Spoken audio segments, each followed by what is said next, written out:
We should be live in just a second.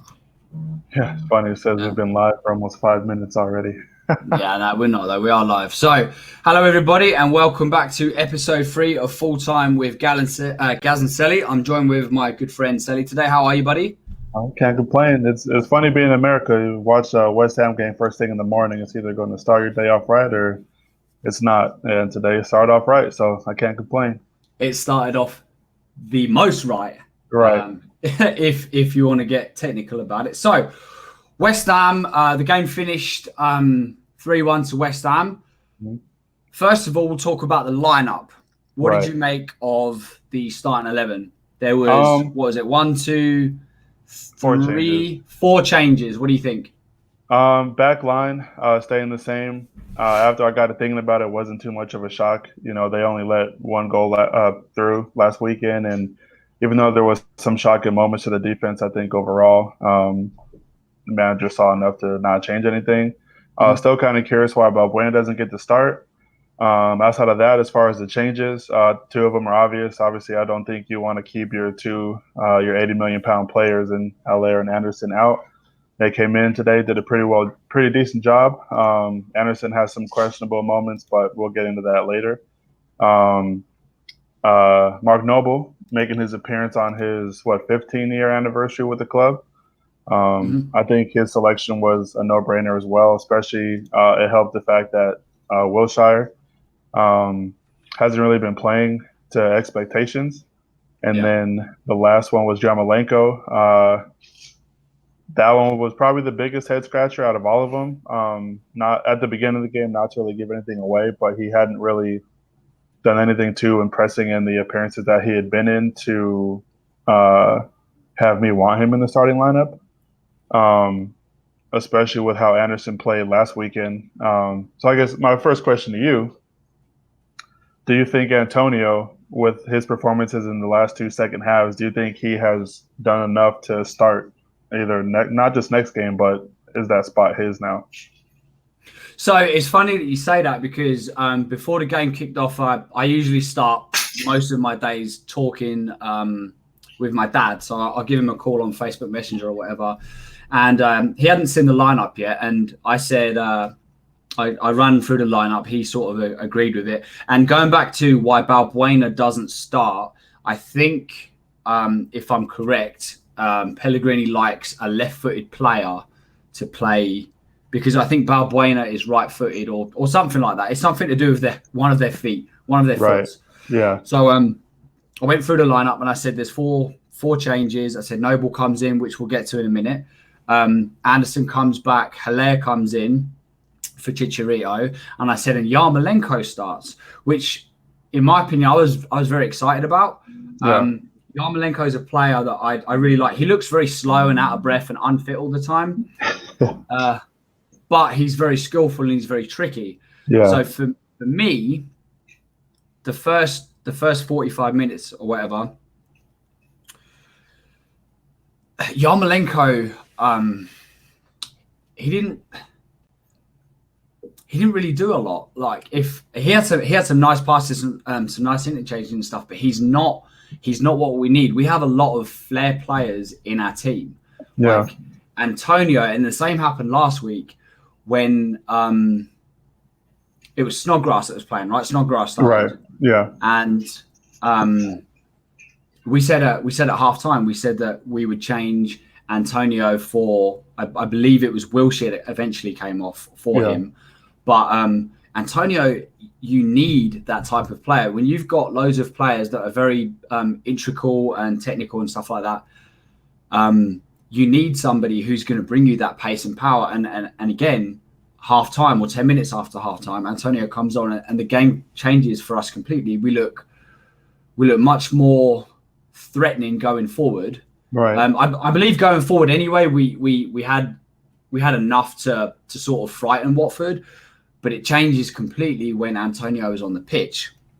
Now, going back to the starting lineup again, this was the type of game, even if Jack Wilshere was fit, that Mark Noble was made for, in my opinion. What do you think? Yeah, I agree. Not even like you said, even if he was fit, I think it would have been a good choice for him to start too, just because our first two performances um, haven't really, there really hasn't been much left to desire.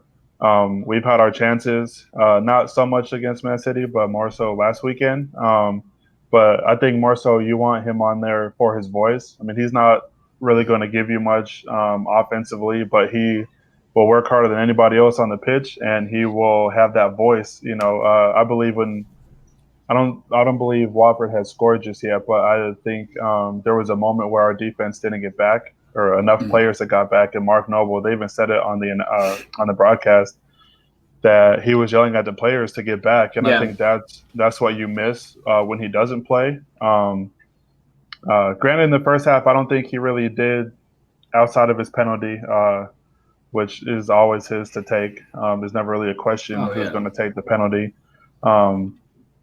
Outside of that, he didn't really leave too much of an impression. But I think, like I said, you have him on there to be, your manager on the field, if you will, because he's going to get the players up, and if anybody's slacking, he's going to get into them.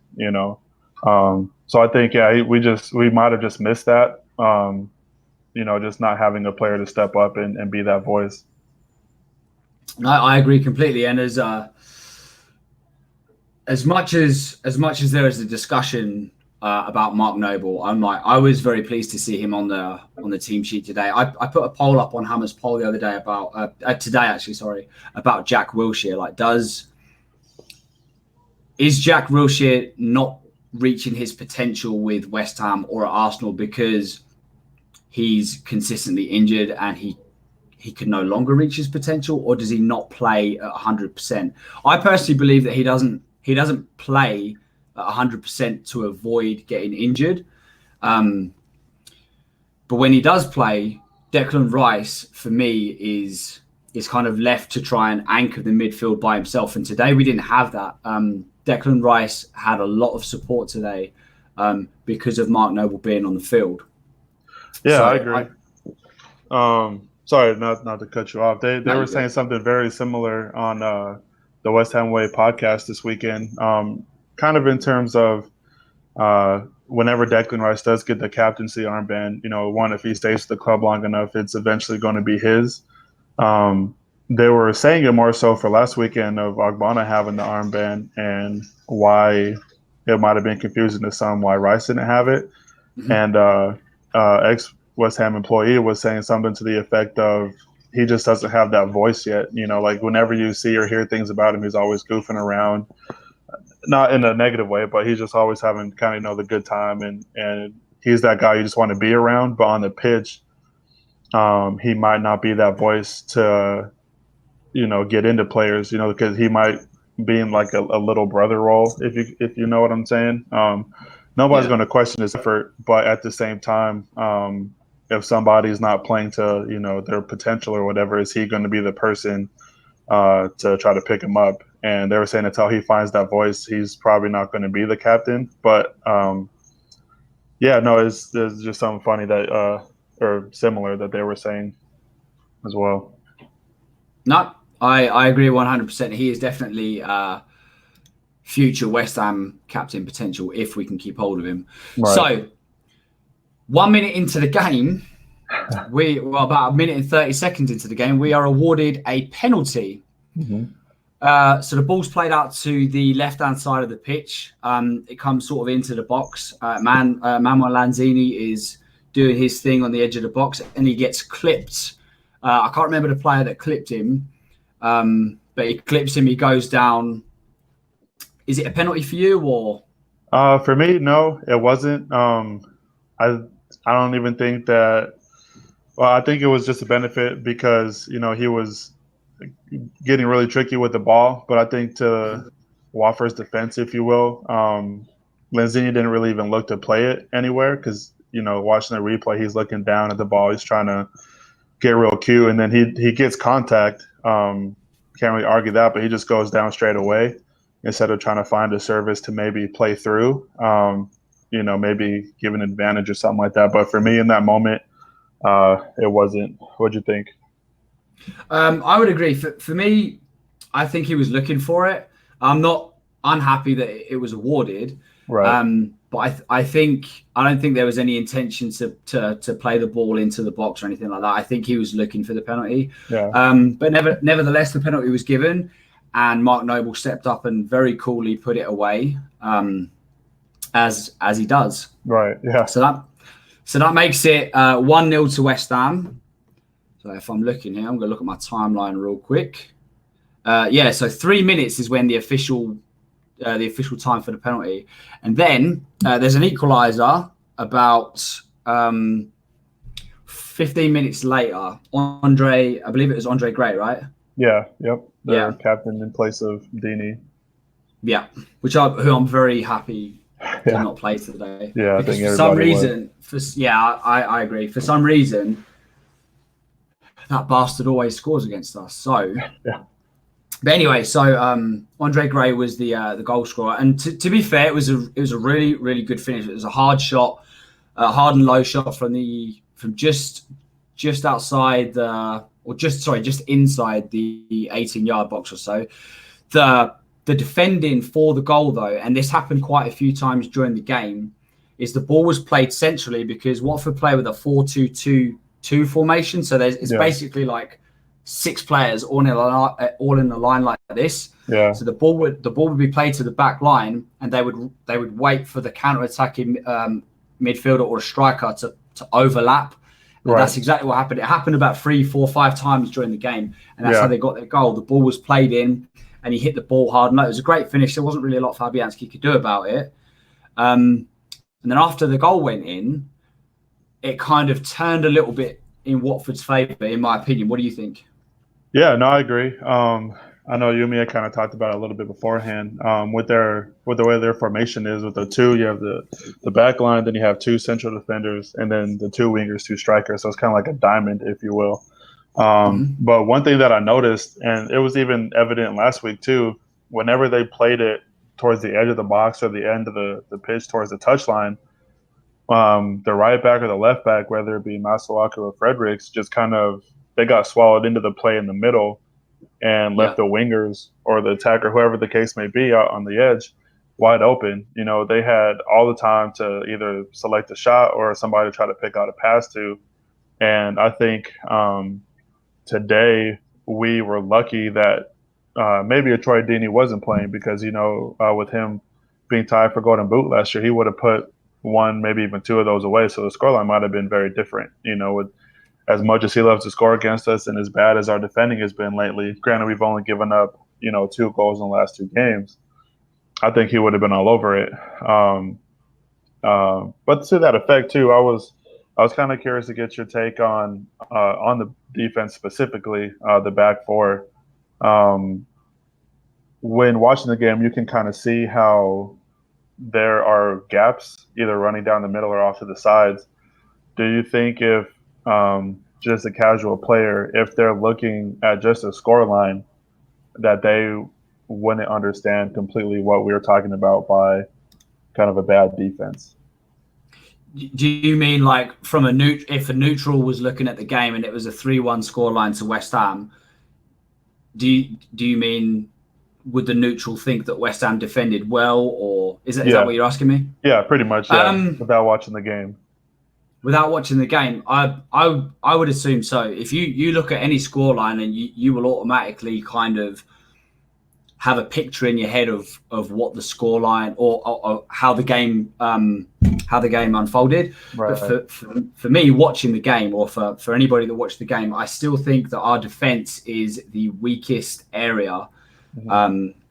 We haven't defended brilliantly. I mean, Man City, we'll forget about that. Brighton, we were opened up quite a lot and quite easily as well. Yeah. I think a lot of that is to do with the transition because we've been playing very attack-minded, which is great. But when you attack and then the team counters on you, that transition from attack to defense, it needs to be quick. Like you said, there wasn't players getting back quick enough and no one was having to shout at people. Right. I think today, having Mark Noble in the middle of the pitch, it helped out with the transition because he doesn't get forward as much as somebody like Jack Wilshere would. So he was able to nestle in alongside Declan Rice a little bit more. So even though defending was it wasn't great today, but it was a lot better. Going back to the overlapping thing, when the right and the left back, they do get sucked into the center of the pitch and they do leave all of that space wide open. Maybe that's something that we can work on in training. I don't know what Pellegrini has them doing. Right. I think he just wants to keep it compact and try and hold a high line. I'm assuming that's what it looks like to me. But yeah. So also we hit the post, and also Watford hit the post as well. So it was a pretty open game in the first half. I think on the balance of play, the first half, going in 1-1 at halftime was probably fair. If anybody could have nicked it, I mean, either team could have nicked it. Like I said, they hit the post, and then we hit the post through. It was an Anderson header from a corner, I believe. Yeah, and really nice header at that too. It was a very nice header, and Yarmolenko. I feel as if Yarmolenko was assuming the ball was just going to roll into the net, because he had his hands out like this, just trying to shield the ball to make sure that no defender could get it. But then it hit the post, and then it bounced away from him. I feel like had the ball have bounced sort of more just straight up or towards him, it would have been a goal, no problem. Oh yeah, no, I agree. I think he was playing pretty close to the pole to begin with. And yeah, I agree 100% in the sense of thinking that maybe he thought it was just going to roll in, because at the angle and the pace that it was at, by the time he probably looked down to see what was going on, the ball was already going behind him, and he couldn't really get his feet together. Maybe if he was playing a yard or two back, maybe, but at the same time, the defender might have been there. So just unfortunate. Like I said, they hit the post as well. I know a lot of people will say, maybe it's a goal taken away. But yeah, as far as halftime goes, it could have been 2-2 or 2-1 in either direction.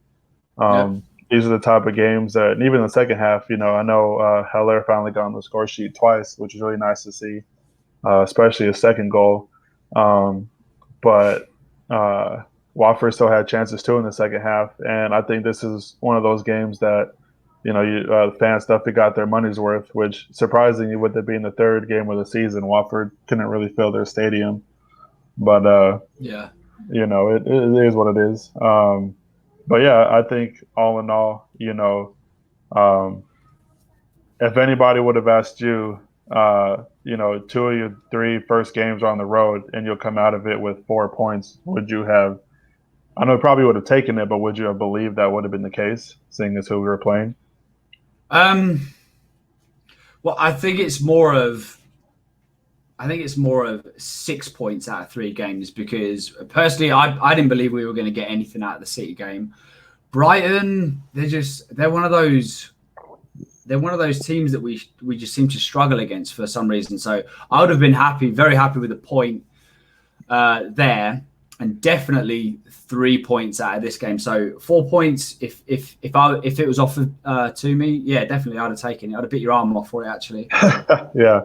Yeah, any day of the week, especially 2 out of 3 first games on the road, taking 4 points out of the first 3. Might not be as much as you want, but at the same time, at the beginning parts of the stages, at the beginning stage of the season, these are the points that are going to matter towards the end of the season when you're fighting for the Europe spots, or teams fighting for relegation or top 4 positions.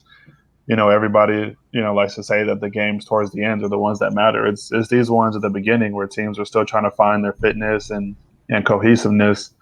That, I mean, you look at Manchester United. They have 4 points just like we do, but they've lost. They lost today. They got a draw, which they probably could have lost last week, maybe won, who knows? And then they, obviously beat Chelsea, but. As of now, it's up for grabs. I mean, the Tottenham and City game, Tottenham is comfortable going into City and doing what they do, and now they get to play them again at home for the second time. So, these are the games that are going to come back. So, if we want to get those top 7 spots for Europe, these are going to be the results that we need to get.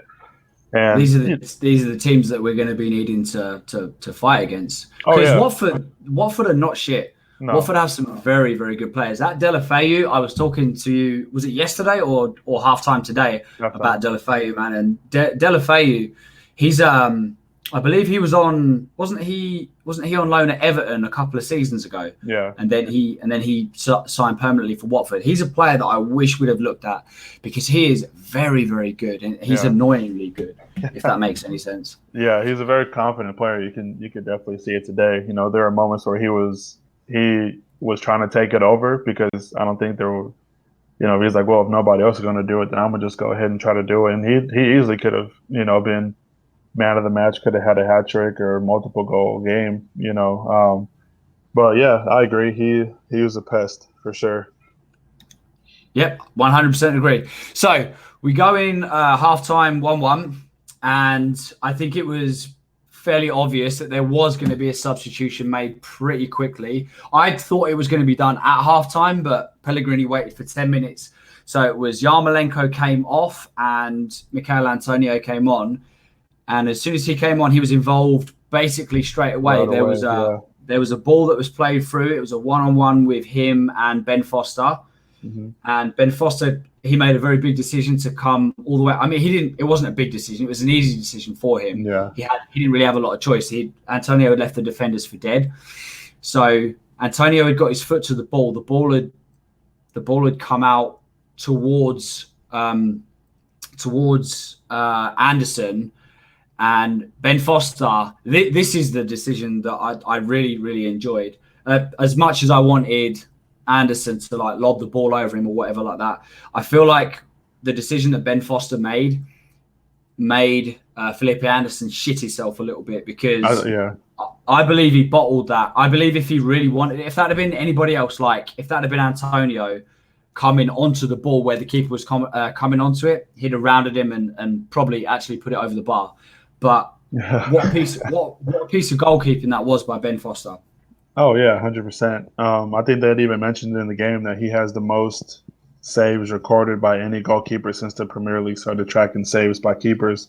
So obviously he knows what he's doing. I agree too. I don't think he expected him to come out and attack as far out as he did. Him being Anderson.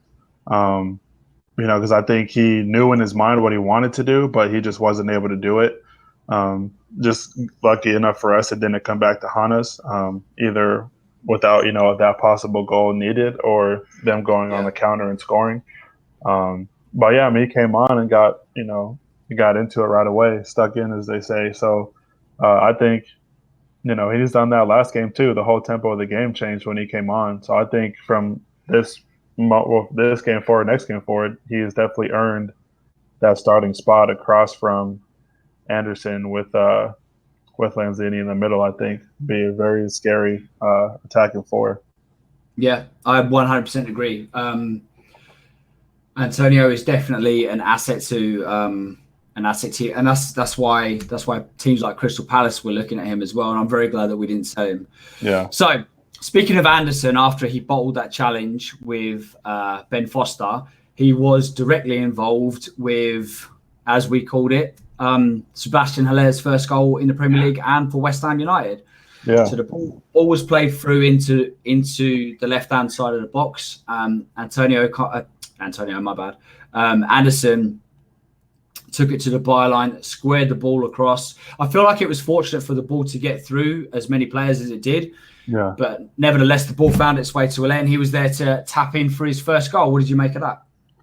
Yeah, I thought, like I said, I thought I was pretty lucky. Kind of both of his goals are a little lucky, but at the same time, I think skill will kind of take place of luck. Because I think he had enough composure to see the ball coming to him through all those players, and he was able to put it in.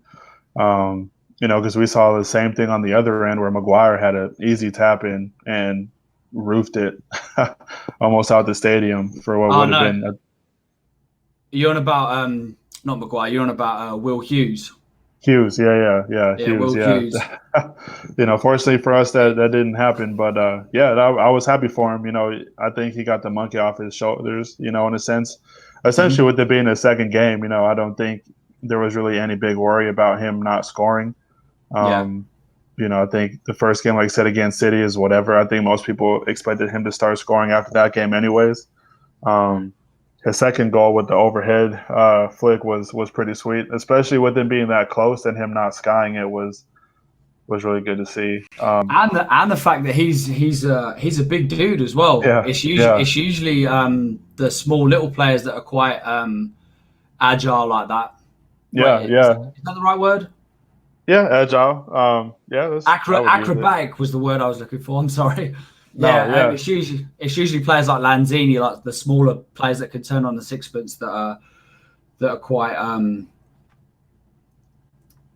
going to say agile again. I forgot the word. acrobatic. Acrobatic. That's the one. Yeah, So yeah, yeah, his second goal came about 10 minutes afterwards, and as soon as that third goal went in, like I messaged you, I said we need to get a third goal to kill this off. The second that third goal went in, the game was done in my opinion. yeah. No, I agree. It was I'd even said I think it was in our Discord that we need a third one. I was happy to get the second. I think it was coming, but just the way that Watford had been pressing in our third, um, I think it just made me a little nervous that we might not come out with all three. I'd hate to drop points 2 weeks in a row. Um, yeah, but especially being 3-1 up and then right. only taking a point out of it. There's nothing more frustrating than that. Yeah, yeah, exactly. But yeah, once that third one went in, I think all the confidence is on our side. I think a part of that had to do with Watford missing a lot of chances. It might have just crept into their head that the day just wasn't for them. Um, I think they'll be fine. I don't think they're going to be in any kind of relegation trouble. They were in the FA Cup championship last year, so I think they'll be just fine. Um, Yeah, but yeah, I mean, this is one of those games where it was nice to see where we had a fight, we had to take it pretty much. Where in past seasons, if we give up the equalizer or if we give up that 1-0, heads down, tails tucked in, and you go on and lose 1-0 or 2-1 or whatever. So it was nice to see that. yeah. Seasons gone by, West Ham teams of old would have.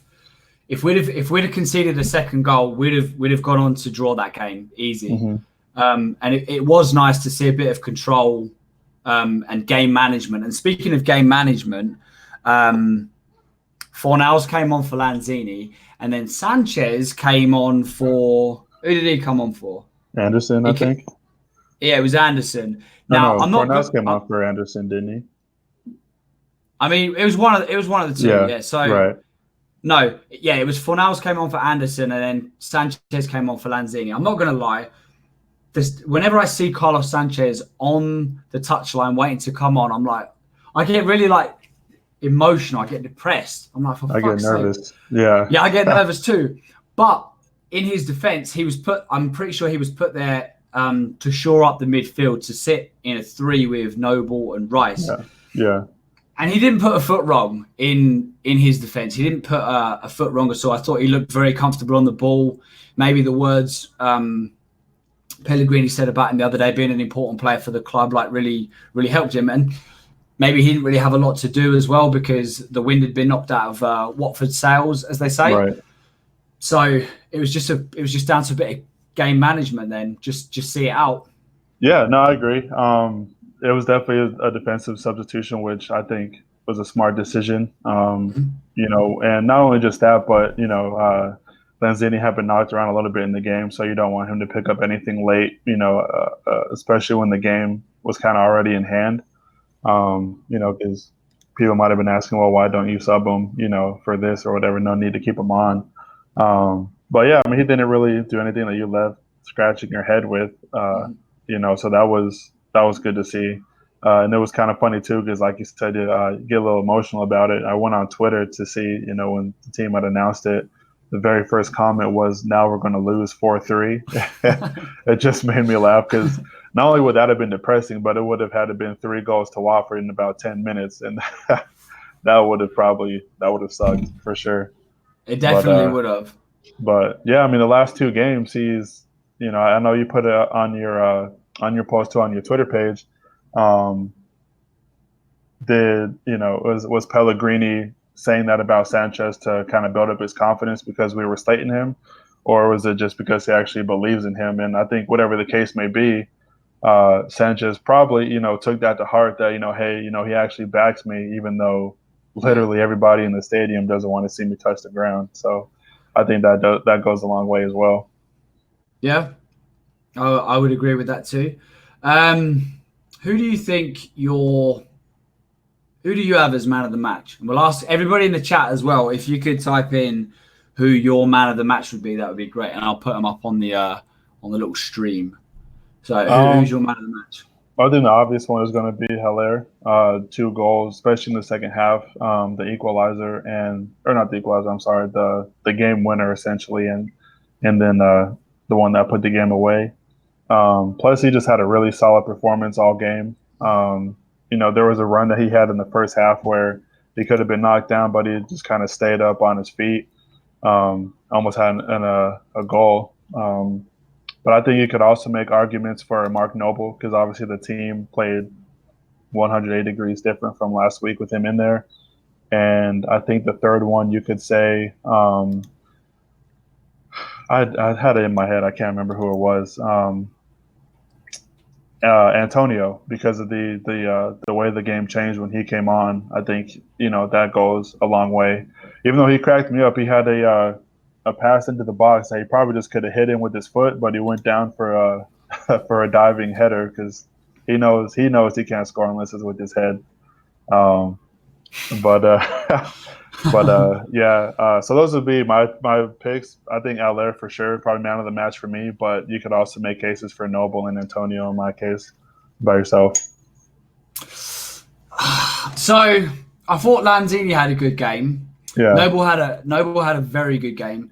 Lanzini for me, he's the key. As good as Anderson is, and as good as some of our wide players are, man, Lanzini is the one that pulls all the strings.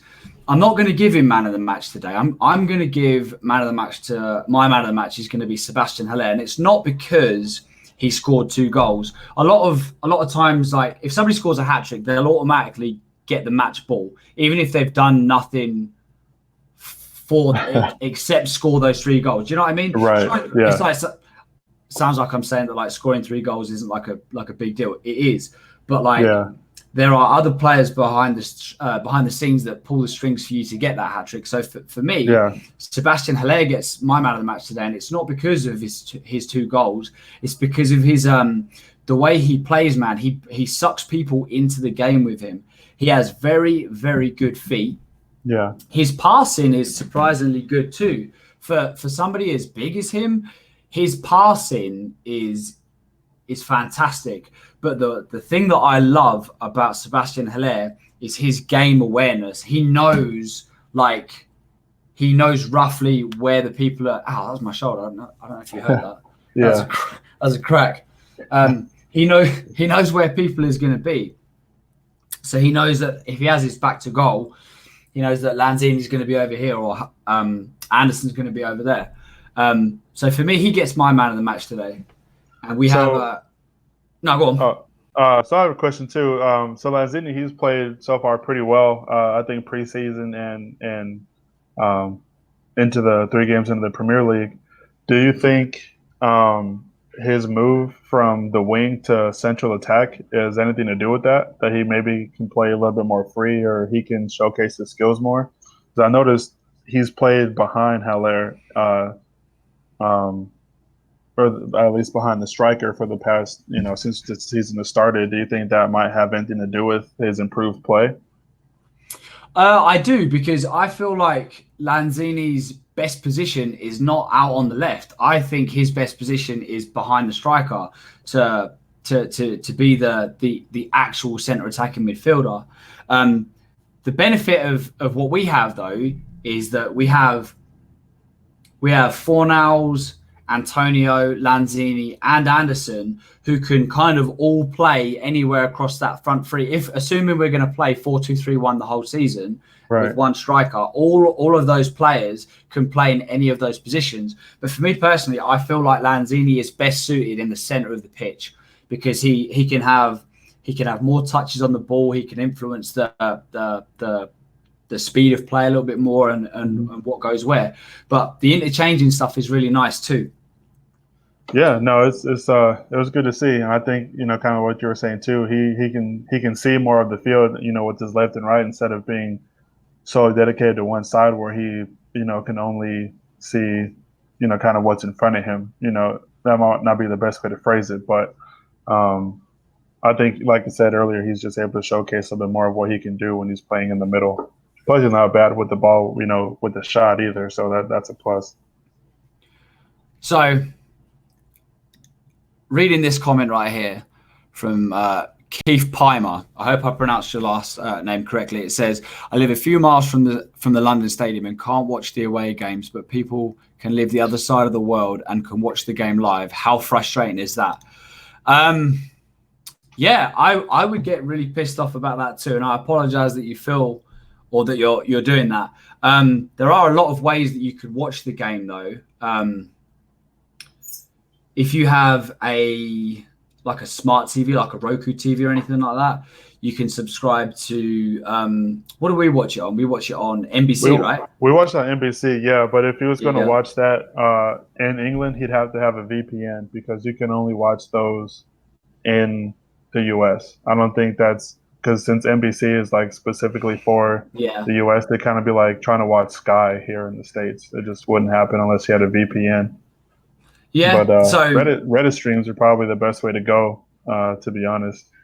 yeah, there's plenty of streams. You can go on Reddit. You can go on Google. Sometimes you can find some decent streams. We have a guy, Gingerbread. He usually posts links to streams in our Discord. So Keith, if you have Discord, let me.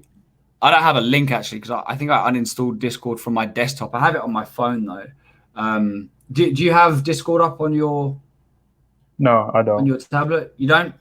Uh-uh. Right. Well, if somebody is in our Discord, could you drop our Discord link in this chat for Keith? And you'll usually find some links for games in there and stuff. But yeah, does the chat have any questions before we wrap this up and talk about the next week's game? Because our next game is actually against. I'm not sure who it's against. I know it's on Tuesday. I believe we play in the cup against Newport. There is a very good chance that we both of us will be able to do this afterwards because of the time of day it is. I work and then pick up my kids, and Celly works until you said 11 p.m. like EST time. Yeah, 11 p.m. Eastern, which is 8 o'clock my time in California. So it'll be well past the game. I won't be able to. Yeah, it'll be well past the game. So if there's anybody who's in our Discord who follows us and subscribes to our channel, who is interested in, if you watch the game, doing like a little review thing like this, or even recording a video or some audio or anything, get in touch with Tim. Get in touch with Tim and just try and go for that because we're not going to be able to do that one, but the following game, which is at home to Norwich, we will be back doing that. You'll be there for that one? I'll be there for that one, yep. You'll be there for that one. And you are absolutely welcome, Keith, no worries. There is, and Steve Mothersoul always also said Hammer Streams on Twitter is a good place to go. There is plenty of places that you can find streams. You just have to dig a little bit.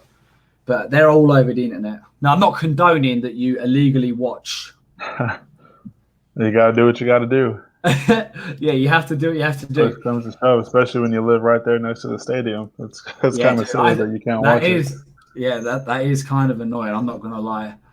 But, yeah, so thank you for everybody in the chat who joined us today. You've got Keith, Mark Noon, Steve Mothersoul, TJ Cooney Jr., who... he commented on something on Twitter yesterday, and I cracked up. I was at work and I cracked up just because I saw TJ Cooney Jr. His name cracks me up.